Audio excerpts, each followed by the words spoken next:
Looking for cheap and reliable Madden 21 Ultimate Team coins? Head on over to u4gm.com, Madden NFL 21 coins, and use code SPORTS for 5% off your order.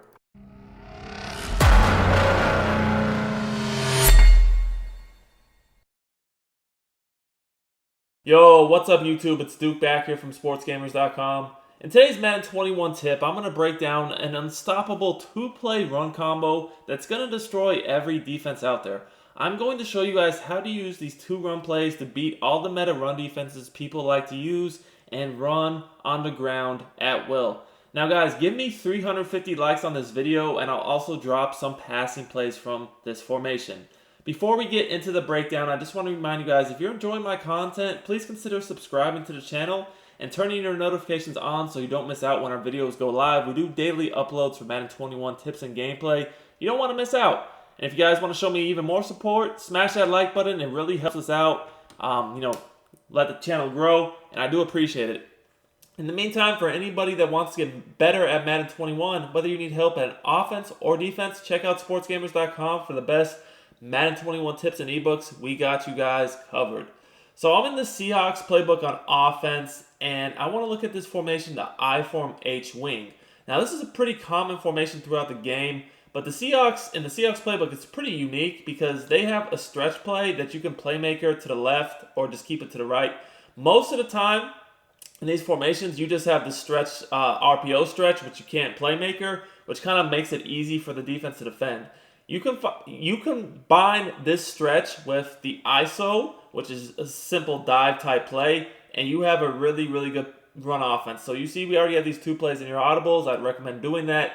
And guys, we actually do have an offensive guide on sportsgamers.com from the Seattle playbook. It's really, really effective. I would check it out. It's our elite offensive guide. And if you want to get better on offense, it's a great guide. But let's get into the breakdown now, starting with the stretch. So one of the most common rundies out there is this 3-2-5 wide. There's a few different ways to run it.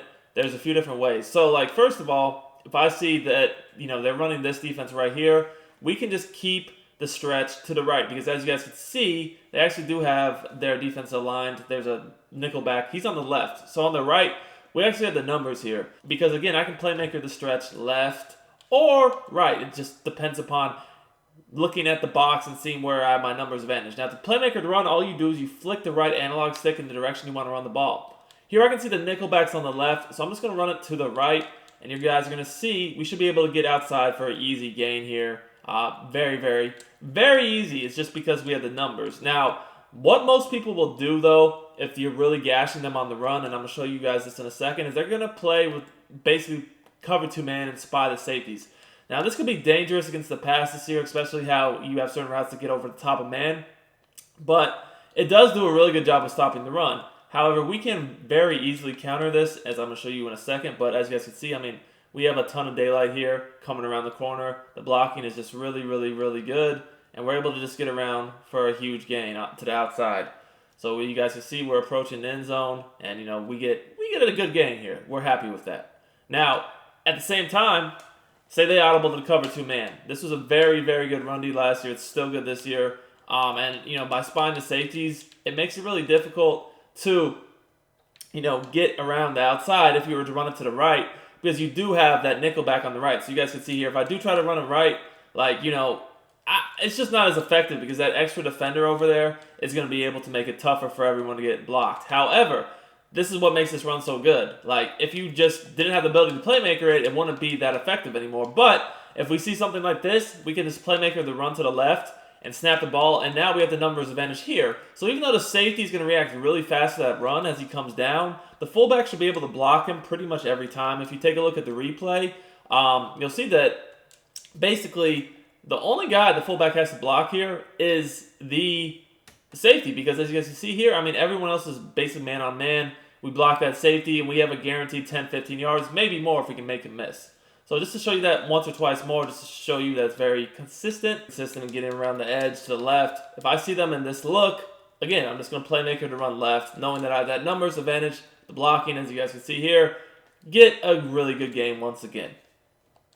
As long as that safety is blocked by the fullback, we're easily able to get around the corner. That's all you have to do. And again, it shouldn't be that difficult for the fullback to block him because there's nobody else he has. Now, I like to look actually at my lead blocking and speed for my fullback. You would think that it is, not that important to have the best fullback. A lot of people don't really pay attention to that, but lead blocking really does matter. I've noticed this for a good while now. If you have a good lead blocking fullback, he's gonna just be way better in picking up the blocks than if you don't. So make sure you guys do pay attention to that rating to get the most out of this. So that right there is very easy to beat the man-to-man basic stretch defense, right? Now, at the same time, we do have the dive. So because you can't really play the man that well, the next thing people can do is probably going to try to play like cover 4. That's still good against the run. And one thing you want to make sure is when you're going, especially against people that run 3-4 or 3-4 odd, 3-4 cub, 3-4 odd, 3-4 cub, some very good run Ds. Make sure that they're pinching their D-line. If they do not pinch their D-line, you want to run ISO. It's really that simple. The ISO is going to be a guaranteed 4 to 5 yards if they don't pinch their D-line. As you guys can see there, fail forward for the 4 to 5 yards. And especially if they spread it out. Now, if they spread it out, it's going to be even easier to run it right up the middle. But as you guys can see here, got a little bit extra there. And it doesn't really make a difference what coverage they're in. They could be in cover 2, cover 4, cover 3, whatever. If you see that the D-line is not pinched, that's a simple tell to run ISO because you're going to be hard pressed to get less than 4 or 5 yards, and at times you'll definitely even get more. And that's just easy. I mean, that's just easy. We do that 2 or 3 times, we're going to have a first down. As you guys can see here, we get a little bit more this time. They're going to be forced to pinch their D-line. So as soon as you run the ISO enough to where they are forced to pinch their D-line, now we're going to want to run stretch. If you see the D-line pinched, you want to call stretch every time. Again, it doesn't really matter to me what coverage they're in. If I see that D-line pinched, I know the stretch should be my call. So you guys can see here, I'm able to get to the outside. And again, that's a minimum 5 yards. So the coverage doesn't really matter. It's simply the D-line being pinched or not. So here we're in cover 2. We've switched from cover 4. And still, stretch is what we want to call. We definitely want to run stretch against cover 2, cover 4, cover 3. Doesn't matter. If they pinch their D-line, that's what we want to run. It's that simple. You guys can see we get around the corner very easily for a nice run. Now, if they show a single high look, whether it be cover 3 or cover 1, and they pinch their D-line, you're going to want to run a stretch, but you're going to want to run it always away from the safety in the box. The safety in the box definitely provides better run defense to the side of the field that he's on. So here he's on the box on the right. So we're obviously going to playmaker the run to the left, and we're going to be able to get great yardage. Honestly, that was really bad run stick. If I do a little bit better, I probably could have scored. But again, it's just all about the numbers in the box. With safety on the right side of the screen, I know that I can go to the left. And honestly, I should have been one-on-one with the safety here. I just read the block wrong. Still, though, good game.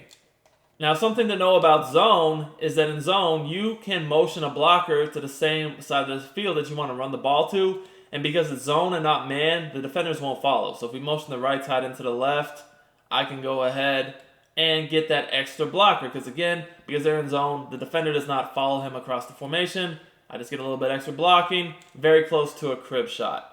Overall, this formation is extremely effective. If they can't really overplay the tight end side, they can't spread out their D-line because then you'll get hit with a dive. If they pinch it, you can run stretch. And at the same time, you even have answers for spies of the safety. Spy and the safety, like I said, is very, very good again this year. But this formation is easily able to counter it. And you can beat all the meta run defense very easily. So I hope you guys enjoyed this run scheme. Since this patch, I feel like the run game is really getting to be unstoppable again. Running the ball is very, very good right now, especially if you play Mutt and everyone's loading up on super fast corners that have one step. Man, running the ball can be devastating. So until next time, it's Duke.